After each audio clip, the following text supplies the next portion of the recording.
Por que você acha que o Fabiano Zettel, que era o laranja de Daniel Vorcaro, o cunhado dele, doou 2 milhões para a campanha do Tarcísio e 3 milhões para a campanha do Bolsonaro? Será que é porque eles acreditavam no projeto do Bolsonaro, né? Então, e não consegue fazer essa conexão, sabe, Matheus? A paixão é tão grande que tudo fica naquele sistema mais primitivo de pensamento, não consegue trazer para a razão alguns absurdos. Né, Guto, se apresente para o pessoal aí, né, fale um pouco da sua trajetória, da sua jornada, né? Sim. Agora que você é pré-candidato a deputado federal 2024, foi candidato a vereador por Limeira, né? E agora eu vou passar a bola para você agora. Manda brasa aí. Legal, Matheus. Pô, boa noite já, né? Primeiro, obrigado pelo convite, Matheus. Eu te admiro muito. Quando eu te conheci no encontro, acho que foi em Piracicaba, né? No encontro do interior, da MBL interior, eu já vi que você era uma pessoa de coração bom e com propósito, engajado, e eu tenho visto esse seu crescimento. É muito legal ver isso acontecer, né? Eu que já sou um pouco mais velho, vendo pessoas jovens participando da política, e dessa forma como você colocou, né? A gente não faz esse tipo de coisa como a menina sofreu, a Malu, né? O doxing, né, que ela sofreu. A gente não faz isso com os nossos inimigos. Isso, então... o nome dela é Mabel. Mabel, desculpa, Mabel. E a gente quer mudar a política, a gente tem que mudar com o princípio. Eu acho que você carrega isso, então, primeiro, obrigado pelo convite, é uma honra estar aqui com você. Bom, minha trajetória, né? Eu acho que praticamente grande parte das pessoas que começam a se interessar por política, elas partem da universidade, né, daquele engajamento estudantil. Boa parte das pessoas começam a participar da política dessa forma. Eu não fui diferente, né? Na época da faculdade, eu me formei em ciência da computação na PUC de São Paulo, e foi lá que eu dei os meus primeiros... Eu comecei a demonstrar mais interesse pela política, participando do centro acadêmico, né, das atividades políticas dentro do cenário estudantil. Naquela época, Matheus, eu era de esquerda, né, tinha na verdade, a juventude naquela época, né, principalmente a minha geração, que veio aí do pós-redemocratização, a única educação que a gente tinha política era enviesada, né, não tinha como fugir disso. Hoje que você tem já uma juventude que tem acesso a filosofias e ideologias diferentes, mas naquela época era isso que a gente tinha.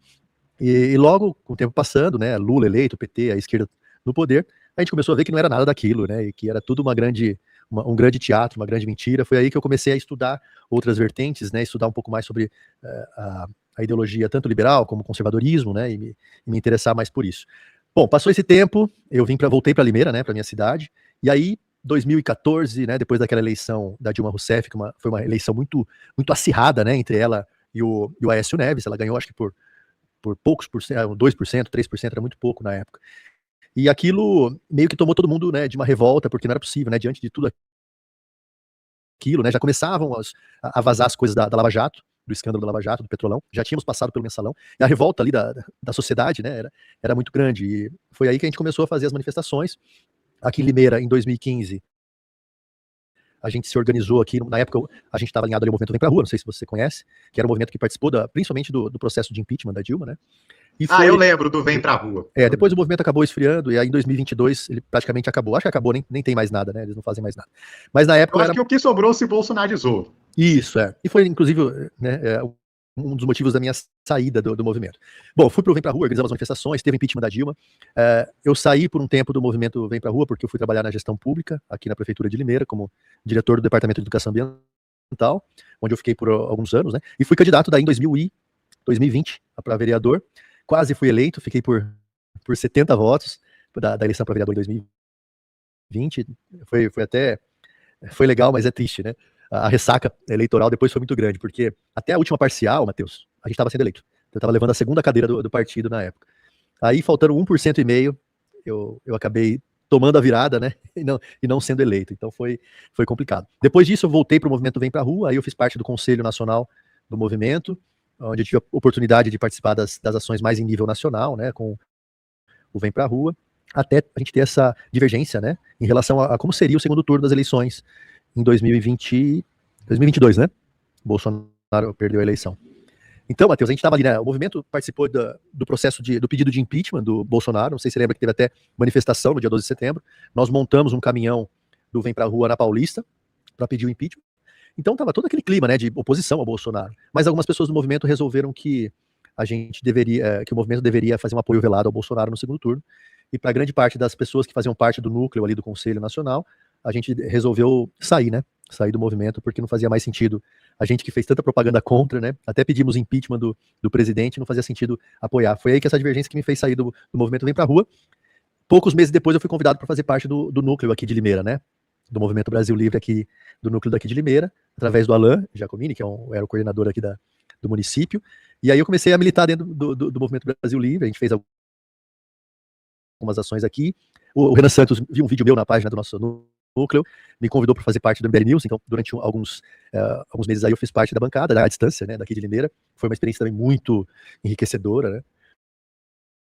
E em 2024 fui candidato, assim como a Karen de Ribeirão, que eu também tenho uma profunda admiração pela batalha, né, pela força que ela coloca, a energia que ela coloca na militância dela, e nós somos candidatos. Fui muito bem votado, tive uma votação maior do que a eleição de 2020, tive 1000 votos praticamente, mas nós não conseguimos nos eleger. Então agora eu volto para a militância, né, e o nosso objetivo com o partido, com a missão, é não só nessa nova empreitada de candidatura para deputado federal, mas também ajudar a formar novas lideranças, né, trazer pessoas novas para a política. Eu acho que isso é o meu principal objetivo, assim. Se eu puder deixar um legado na política, é deixar um legado de pessoas que estão comprometidas com outro país, né, com um país minimamente decente, né, Matheus? Resumindo, não sei se eu demorei muito para explicar, mas é isso.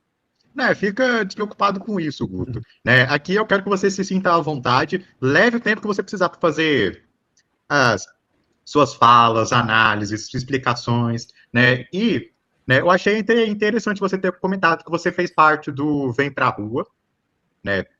Semana passada eu recebi o Luiz Benac, ele é de Piracicaba, né? E ele também, assim, ele já estava desde os primórdios, né, do começo do Movimento Brasil Livre, né? Ele liderou, né, em Piracicaba, isso, eu acho. Sim, ele trouxe o ponto de vista dele a respeito dessa época, sabe? 2014, 15, 16, até em diante, né? E, né, eu gostaria que você falasse um pouco mais sobre isso, né? Desse período que você ficou, pelo Vem Pra Rua, né? Assim, qual que era o seu ponto de vista que você tinha naquela época, né? O que te fez entrar no Vem Pra Rua na época, né? Quando que, até você falasse, explicasse um pouco mais também, quando que você começou a divergir mais, né? Você sentir que não é bem isso, né? Também, né, aqui, assim, né, assim, durante esse período, eu não escondo de ninguém que eu era bolsonarista nesse período, né, assim, graças a Deus que me libertei Foi iluminado. disso. Assim, então, mas eu acho que com o tempo isso vai ser mais comum. Vai, com certeza. Com o tempo isso vai, né, e, né, assim, né, qual que é o seu ponto de vista como membro do Vem Pra Rua durante esse período histórico? Sim. Engraçado você perguntar isso, Matheus, porque ontem nós recebemos o Renan Santos aqui, né? Ele participou de uma entrevista na rádio local aqui, na Educadora, que inclusive foi sucesso de audiência no YouTube aqui, o pessoal não queria deixar ele embora. No final até da entrevista foi legal, porque como é que é? O radialista ali, né, que tava tocando o programa, falou: Renan, estou impressionado com você e tal. Foi muito, muito legal a impressão causada. Mas aí a gente foi almoçar e eu conversando com o Renan. Renan, você lembra que você passou aqui em Limeira na época da marcha, né, da marcha do MBL, isso foi 2015? E qual que era o sentimento, né, na época? Nós tínhamos feito algumas manifestações, acho que eram 2 manifestações grandes, uma foi dia 15 de março de 2015 e a outra foi 12 de abril, que foram manifestações grandes, né? Porém, o impeachment deu uma arrefecida na época, você tinha um trabalho dos partidos do Centrão ali tentando conter, porque eles também estavam envolvidos, né, no escândalo do Petrolão, tanto o PR na época, que é o PL do Valdemar, como o PP e outros partidos da base do governo Dilma. E aí eu lembro do Renan vir para cá, passar por aqui por Limeira nesse caminho para Brasília, e a gente ficou sabendo, né, a gente que participava das manifestações, organizava as manifestações aqui, ficamos sabendo que ele estava vindo e fomos lá para a praça receber, dar água e tal. E o Renan apareceu e foi ali que eu conheci o Kim Kataguiri, é muito diferente do que ele é hoje. O Ian, né, o Ian também estava junto nessa turma.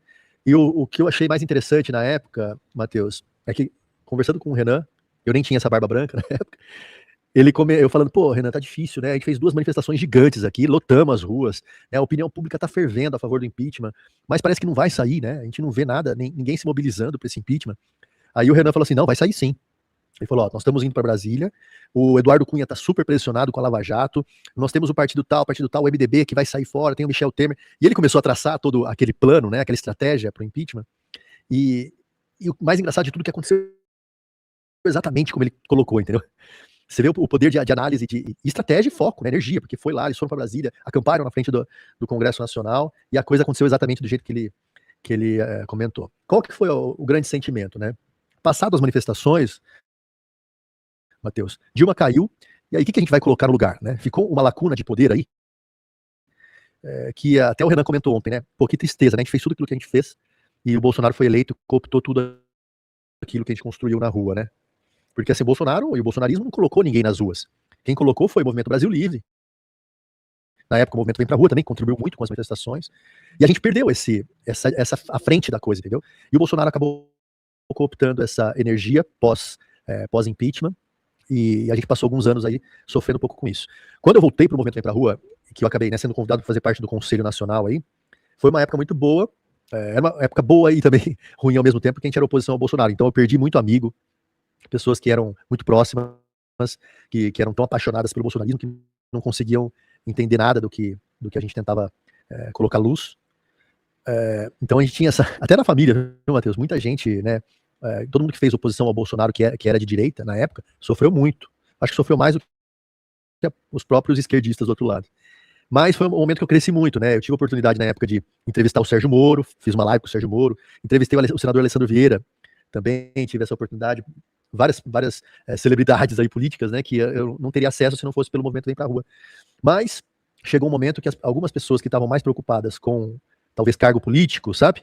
Influência política, decidiram que era melhor optar por seguir Bolsonaro. Então, foi triste porque teve uma ruptura, né? A gente participa, quando a gente se expõe, né? Coloca nossa cara num vídeo, né? Faz qualquer comentário político nas redes sociais, nós estamos nos colocando ali, a nossa imagem.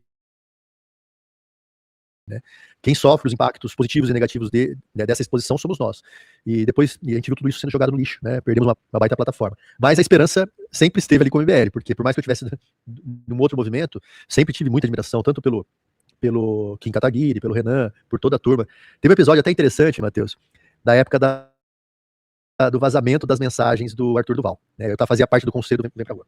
E aquilo, a hora que. Você lembra como é que foi, né? Ele estava numa viagem, né? Voltando da Ucrânia. Eu lembro, sim. Né? Ele e o Renan. E o Renan. Né? Eles foram, assim, foi bem no começo da guerra. Da Rússia contra a Ucrânia, isso. Onde o Arthur e o Renan, eles fizeram uma viagem para. Né, que eles tinham conseguido 250 mil reais de doações, né? E com esse dinheiro, né? Eles fizeram compras de donativos e eu acho que foi na Eslováquia. Isso aí que é próximo ali da Ucrânia, fizeram ali e depois, né, eles tiveram uma jornada assim quase que épica por lá, né? Tem um documentário no Valete Plus contando essa história. E assim, foi um negócio épico. Ouso dizer que se não fosse por conta do áudio do Arthur, o que eles fizeram, assim, teria o devido valor histórico. Sim. E foi uma baita bobeira, assim, né? Enfim, na época eu falava, gente, porque o conselho, algumas pessoas do conselho sempre tiveram uma certa rixa com o Movimento Brasil Livre. Eu não tinha nada. Eu, inclusive, admirava muito a galera. Mas tinha uma galera lá que não gostava muito. E eles falavam que tinha que se pronunciar. Não, que o Vem Pra Rua tem que se pronunciar. Nós temos que lançar uma nota repudiando o Arthur Duval pelos áudios, não sei o que. Eu falava, gente, não vamos fazer isso. Os caras estão do nosso lado, né? Nós estamos brigando contra o Bolsonaro aqui. Eles estão do nosso lado, eles estão no mesmo lado da trincheira. Você vai dar uma facada nas costas dos caras. E fui tentando conversar para tentar não soltar a nota. No final das contas, eu consegui segurar, essa nota não saiu no primeiro momento. E a gente não divulgou, mas tiveram outras manifestações públicas, né? Até o próprio Sérgio Moro, na época, acho que fez um comentário. Então foi um momento difícil ali da nossa luta, né? Então tentei, mas era voto vencido, viu? Era muito difícil. Então, hoje o que nós estamos vivendo, Matheus, é um ambiente totalmente diferente daquele ambiente, sabe? De 2015, 2016. Porque as pessoas que realmente se dispõem a ir para a rua, a fazer uma manifestação, são pessoas que são mais apaixonadas pela política, né? Elas se envolvem mais. E hoje a gente vê a grande parte cooptada por esses dois lados aí, né? Então, o nosso movimento tem que ser um movimento de conquistar as pessoas, principalmente os desesperançosos. Eu vi a manifestação que o Nicolas convocou, né? O de março, que era para pedir fora Toffoli, e acabou terminando em anistia, né? Mudaram a pauta do negócio, porque o Flávio Bolsonaro entrou. Mas assim, se fosse só da anistia é uma coisa, né? Porque assim, o discurso do Flávio Bolsonaro, porque ela foi patético, né? Foi um discurso pró-STF, pró-leis feministas, pró-assistencialismo. Assim, se pegasse o que o Flávio Bolsonaro falou e colocasse na boca do Lula, o pessoal ia achar um absurdo. Mas como foi o Flávio que falou... É isso, né? Então, quer dizer, não existe mais, nunca existiu, na verdade, essa questão de direita no sentido mais filosófico da coisa, né? Nunca foi disso. Foi muito mais esse movimento bolsonarista foi muito mais um movimento personalista, né? Qualquer coisa que o Flávio falar, ele vai acabar, o pessoal do bolsonarismo vai passar a mão na cabeça, né? Você vê o caso aqui, né? Essa semana eu tava conversando com os amigos no grupo de WhatsApp, e aí eu tentando explicar, falei, por que você acha que o Fabiano Zettel que era o laranja de Daniel Vorcaro, o cunhado dele, doou 2 milhões para a campanha do Tarcísio e 3 milhões para a campanha do Bolsonaro. Será que é porque eles acreditavam no projeto do Bolsonaro? Né? Então, e não consegue fazer essa conexão, sabe, Matheus? A paixão é tão grande que tudo fica naquele sistema, aquele sistema mais primitivo de pensamento, não consegue trazer para a razão alguns absurdos. Se o cara que é o maior pilantra, picareta dos últimos anos aí, protagonizou o maior escândalo financeiro da nossa história, está doando milhões de reais para um candidato, né, ele poderia doar para o Lula, ele doou para o Bolsonaro. Com certeza existe um preço ali, né? O que ele está pagando ali? Essa é a questão. O que quiser eu tá pagando, mas não entra na cabeça dessas pessoas, né, dessas pessoas que estão mais apaixonadas, que não se descolam um pouquinho, né? Eu acho que a paixão faz parte da política, não tem como fazer política sem uma dose de passionalidade, né? Mas ela vai até um certo ponto, sabe? Chega uma hora que vira incoerência, e aí você vai de incoerência em cima de incoerência, e que acho que o resultado prático disso é o Flávio Bolsonaro. O produto eleitoral, o Flávio Bolsonaro é uma farsa, né? Não para em pé em nenhum sentido. Então, não é um momento fácil, mas a gente tem que fazer o trabalho de base. Eu acho que o MBL faz muito bem isso, né? Um trabalho mais cultural, um trabalho de base, com geração, um trabalho geracional. E cara, para mim, o movimento e o Partido Missão é a minha última esperança, assim, sabe, na política institucional. Eu não vejo outro caminho na política institucional que não seja o Movimento Brasil Livre para a gente mexer alguma coisa no nosso país. O que eu vou mostrar para vocês é coisa que somente o Kim Kataguiri e o Movimento Brasil Livre faz. Se vocês forem esperar isso do bolsonarismo, vocês só vão ficar esperando só. Do ministro Alexandre de Moraes para depor na CPMI do INSS. A relação promíscua dele com o banqueiro Daniel Vorcaro ficou mais do que comprovada. A sua mulher não prestava absolutamente nenhum serviço, 100 milhões de reais, não era para prestar serviço, mas para ter acesso direto ao ministro Alexandre de Moraes. E eu quero ver ele cara a cara comigo, respondendo cada pergunta sobre sua relação com um banqueiro, sobre seu envolvimento no escândalo, sobre sua tentativa de livrar Daniel Vorcaro da cadeia. Eu quero ver o ministro Alexandre de Moraes na minha frente. Eu nunca tive a oportunidade de ser senador, mas agora que eu estou numa CPMI, agora que eu estou numa comissão mista, que eu posso chamar ministro do Supremo Tribunal Federal, eu apresentei o requerimento e eu peço pro presidente Viana pautar o mais rápido possível pra gente aprovar esse requerimento e ter o Alexandre de Moraes na minha frente. Apresentei a convocação do ministro Alexandre de Moraes. Que legal, né, Matheus? Que legal, grande Kim Kataguiri, né? E, assim, se vocês forem comparar, assim, eu peço para que vocês façam um comparativo com o que o Kim falou agora, né, com o que o Bolsonaro falou para o Alexandre de Moraes quando teve a oportunidade de estar frente a frente. O que ele falou ali, né, o Bolsonaro convidou o Alexandre de Moraes para ser vice dele. No discurso do Flávio, ele disse que o Supremo não é o inimigo. Se não é inimigo, é o quê? É aliado. E eu quero ver, realmente, o Alexandre de Moraes indo na CPMI do INSS, né, porque assim, os bolsonaristas adoram chegar na rede social e falar, não, é porque a gente está aqui para combater o Alexandre de Moraes, não sei o quê, que o Alexandre de Moraes isso e aquilo. Anos a fio. Eu quero ver só para ganhar like. O comportamento dos bolsonaristas frente a frente com o Alexandre de Moraes. O que eles vão fazer? O que eles vão perguntar? Qual que vai ser a postura deles? Vai ser a mesma postura patética e covarde que o líder deles tiveram? Perfeito, Matheus. Eu acho que o que você falou no início, antes de colocar o vídeo, é perfeito, né? Só o Movimento Brasil Livre, só o Partido Missão consegue fazer isso. Essa convocação do Kim, Matheus, ela significa muito. Ela significa o caminho que a gente tem que seguir como partido. Quando você tem pessoas assim, como o Kim, que são pessoas muito firmes, muito corretas, que até bolsonaristas dão a cara a tapa, né? Admitem, né, a admiração pelo Kim, porque ele é um cara correto, né? Vocês lembram na questão do ABIN paralela lá, né? O cara tentando investigar o Kim, o foda é achar, porque não acha. E só pessoas que têm esse tipo de comportamento, esses valores, esses princípios, que elas conseguem bater de frente dessa forma, né? Vamos pegar em porcentagem, né?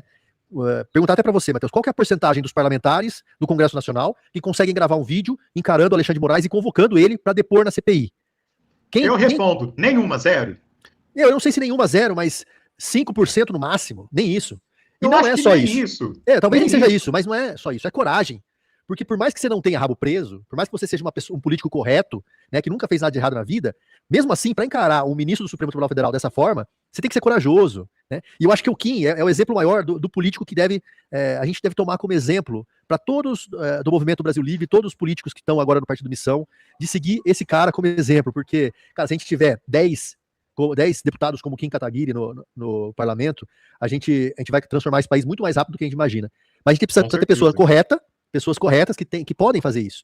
Né? Não é qualquer um. Você acha que Valdemar da Costa Neto vai falar uma coisa dessa? Né? Você acha que não. Você acha que o Nicolas Ferreira vai falar uma coisa dessa? O Nicolas, que é tão endeusado pela direita bolsonarista, tem coragem de chamar pro pau o Alexandre de Moraes? Tem coragem Nicolas esse que tá na lista de contatos direto do Daniel Vorcaro. Tá na lista? Tá. Ah, o Bolsonaro que não tá, né? Eu vi um videozinho do pessoal colocando ali, né? Que o Bolsonaro, adivinha quem não tá na lista. Então, cara, eu tenho muito, muito orgulho, assim, de ter votado no Kim, sabe? De fazer parte do mesmo grupo político que esse cara tá.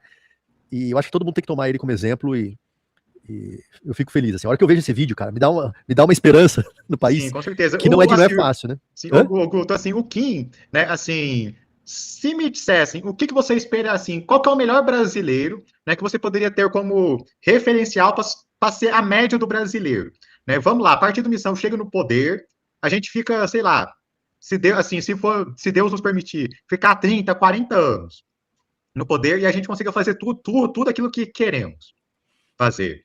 Né? Acredito que se a média do brasileiro comum for o Kim Kataguiri, não é nem seu auge, se a média, a gente já está feito como país. Né? Porque para além do simples assim, para além da simples atuação parlamentar, pensa um Kim Kataguiri na sua, por exemplo, né, assim, você falou que você é dono de loja. Né? Imagine para você que é dono de loja, ter um funcionário como Kim Kataguiri. Né, acredito muito na missão, realmente. Né, acredito que o que mais me motivou a entrar no Movimento Brasil Livre não foi, né, porque o pessoal, né, porque o pessoal tem uma fala bonita, fala mal de tal coisa. Não. Eu entrei porque eles justamente tiveram coragem de falar aquilo que ninguém quer ouvir. Uhum. Entende? É aceitar ser impopular, tomar o desgaste, mas estar certo. Por quê? Porque é muito fácil um político chegar, né, assim, o pessoal nos acha muito esquisito, né, porque a gente não faz aquilo que políticos tradicionais fazem. Que é o quê? Acontece alguma coisa, né, a gente acaba sendo condescendente com o eleitor. Né? Por exemplo, ouse um político criticar figuras como a Virgínia Fonseca, que é a maior, né, influenciadora digital. Né? Imagine criticar o Luva de Pedreiro, também, que, nossa, é um ícone aí. O próprio Oruan também, para algumas pessoas. Mas não, a gente teve a coragem de bater de frente com aquilo que as pessoas gostam. Por quê? Porque é errado. Um país que cultua figuras como Virgínia, Oruan, Luva de Pedreiro, né, e tantas outras figuras por aí que, graças a Deus, eu nem sei quem são, porque eu nem acompanho. Né, assim, isso precisa ser combatido. E o movimento político que bate com isso é um movimento político que, de fato, pode mudar o Brasil. E eu gostaria de estar lendo mais comentários aqui agora. Jéssica Cristine, processo em plena campanha eleitoral. Eu não entendi o seu comentário. Se você puder falar mais sobre isso. Não, a Jéssica é minha namorada. Ela, na verdade, o que aconteceu, né? Durante a campanha, eu fiz um vídeo falando sobre o MST aqui em Limeira, né? Nós temos um acampamento do MST. Não sei se já cheguei a comentar com você isso. E na época não, pode falar isso aí, até nos contos bastidores. Eu já ouvi por cima essa história, mas não ao todo. Eu fiz um vídeo falando sobre uma situação. Aqui existe um acampamento do MST que já está aqui em Limeira desde 2007, 2010, não lembro, mas faz muito tempo. E assim, o movimento, o acampamento, eles conseguiram na justiça o direito ao acesso à água. Só que o que é o acesso à água? É assim, a prefeitura de Limeira carrega caminhões-pipa e leva a água potável para eles lá. Né? Eles não têm, como não tem registro ainda de imóvel, nada, né, titularidade, eles não podem receber um encanamento de água da empresa que faz a distribuição de água aqui em Limeira. Então a prefeitura leva a água, só que eles não pagam por essa água. Né? Assim como qualquer cidadão comum, seja pobre ou seja rico, ele tem que pagar a sua conta de água, o MST, aqui em Limeira, recebe água de graça em caminhões-pipa, água potável, que abastece o acampamento deles. E para mim isso é um absurdo, sabe? É um absurdo inimaginável, porque o cara invade, comete um crime de invasão de um local. Existia até na época, rolou processo, mas eles conseguiram, por influência política, na época do PT, barrar esse processo, que era crimes ambientais que tinham sido cometidos ali na região do acampamento, e que teve até um despejo da região lá, o juiz deu o despejo, só que aí eles conseguiram reverter isso lá em Brasília. E na época eu chamei o MST de movimento criminoso. E eu citava no meio do vídeo, na matéria, o nome da pessoa que era a líder do movimento aqui, né, do assentamento de Limeira, baseado numa matéria jornalística que eu peguei do site e coloquei no vídeo recorte, né? O nome dela estava na matéria, eu reproduzi o nome dela na matéria e no final falei que o MST é um movimento criminoso. E ela me colocou um processo no criminal e por difamação, não lembro direito o que era. Aí nós conseguimos ganhar na justiça e foi muito legal o despacho que o juiz deu, falando sobre a democracia, sobre a liberdade de expressão e que eu estava exercendo a minha liberdade de expressão. Foi bem legal, ela se ferrou. Só que assim, no meio de uma campanha eleitoral, Matheus, não é fácil, né? Porque isso foi bem lembrado pela Jéssica, inclusive, porque isso ocupou muito minha cabeça, sabe? A parte psicológica. Pô, responder processo. Teve o Castilho daqui de Limeira, que é um membro do núcleo que nos ajudou a defender. Foi só uma dorzinha de cabeça no meio da campanha eleitoral de 2024. Pois é, isso realmente, assim, muitas das vezes, né, o pessoal, por exemplo, né, eu, graças a Deus, não fui processado, espero não ser, né, mas, de fato, muitas das vezes, esses processos acontecem, não é nem porque você fez alguma coisa de errado, mas é justamente isso para tentar causar um desgaste na pessoa. Isso é feito para causar desgaste. Porque eles pensam, tipo, que se eu meter o processo na pessoa, eu vou estar intimidando a pessoa. Né? Isso de certa forma, uma intimidação. Né? Porque aí a pessoa fica receosa, fica com medo, não sei o que e tal. Aí eles pensam, se eu causar medo na pessoa, ele para de falar da gente. Principalmente que foi o seu caso, né? Que você bateu numa... Vamos falar uma verdade aqui? Numa mata que eles tinham, pode dizer no mínimo. Sim. Né? E é um completo absurdo, né? As pessoas pagarem um absurdo em impostos, nos seus serviços esses que muitas das vezes não são prestados como deveriam ser prestados. Aí vai lá um movimento, um MST da vida e tem isso de graça. Né? Assim, eu não sei se o prefeito aí da sua cidade, se ele tem alguma orientação política ou não, né? Mas eu digo para vocês isso aí. Né?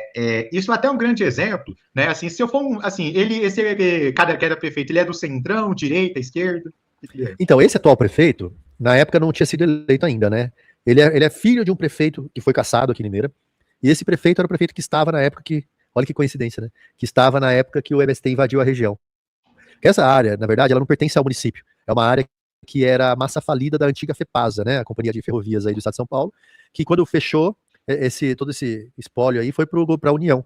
E existe, parece, alguma legislação que diz que essas áreas da União, né, que estão disponíveis aí, elas têm que ser direcionadas para a reforma agrária. Só que seguindo o processo legal, né?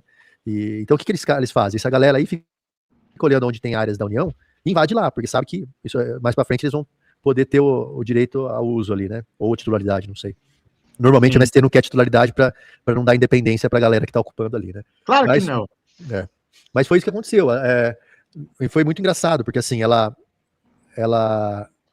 na verdade, assim, ela participou de um programa de uma rádio aqui em Limeira, só que o programa aconteceu um dia depois do prazo para os políticos poderem participar dos programas de rádio. Ou seja, quem estava candidato, já estava decidido na Assembleia como candidato, pré-candidato, essa pessoa não pode participar mais de programa de rádio. Tem um período, não sei se você já viu isso. De descompatibilização. Não, descompatibilização é quando você trabalha num órgão público e você sai para disputar, né? Mas nesse caso, assim, você não pode ir em nenhum meio de comunicação depois que você é candidato ou já foi definido como candidato na Assembleia, mesmo que não tenha começado o período eleitoral. E deu esse prazo, no outro dia, essa mulher estava num programa de rádio, de uma galera de esquerda daqui, e um programa todo orquestrado para receber ela e para lenhar. Porque esse vídeo fez muito sucesso no dia, no momento que eu postei. E aí eles me lenharam, Matheus, falaram um monte, o cara falou que eu era criminoso, onde já se viu falar isso do movimento, que o movimento faz não sei o quê, que faz ações sociais. Passaram 1 hora me destruindo. Um pouquinho antes de começar o programa, o jornalista me ligou, falou, nós estamos aqui com a Elisdete, que é do movimento e tal, e ela tá falando sobre o seu vídeo, que ela vai te processar, você tem alguma coisa a falar a respeito? Eu não posso te colocar no ar porque não tá no prazo, entendeu? Foi tudo orquestrado. Esperou passar o prazo, para eu não ter direito de aparecer ao vivo no programa e rebater, e falou, mas ele falou, eu posso te dar o direito de resposta e você me fala, eu te passo lá. Eu falei, não, eu preciso falar com os meus advogados antes, né? E foi isso que aconteceu, eu não falei nada, mas no final das contas eu até usei depois parte desse programa aí para colocar na minha campanha, porque rolou muita coisa, viu, Matheus? Teve até discussão com o candidato a prefeito do PT, que veio tirar satisfação comigo, porque eu ofendi a representante do movimento, e um dia antes da eleição isso aconteceu também. Deu pano pra manga. Mas sim, assim, a gente não pode arredar o pé, não. Essa galera, eles estão acostumados com ataque. E eles não estão muito preocupados com o que eles vão perder, sabe?